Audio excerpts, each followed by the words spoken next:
Mga classmate, good morning. Balik na po ko sa akong isa ka project mga classmate. Kay magtaod may mga poste diri sa koral. Among tiwason karon.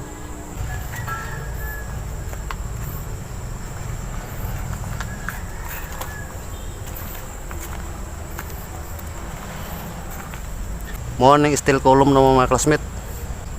Ako na siyang gibutag allowance nga purpit kay para sa iyang grills. Paingon pa niya dito mga classmate. Dito nga tumoy. Amo sa ning gibalikan ri kay para mahuman na gyud ning atubangan, mabutangan na siyang mga poste. Isa ra akong body karon mga classmate kay ang akong isa ka body ng anak ang asawa. Kung amo na mahuman diri mga classmate, balik na po ko dito sa akong isa ka project. Magbuhat sa akong steel column mga classmate.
Ako ito mga classmate.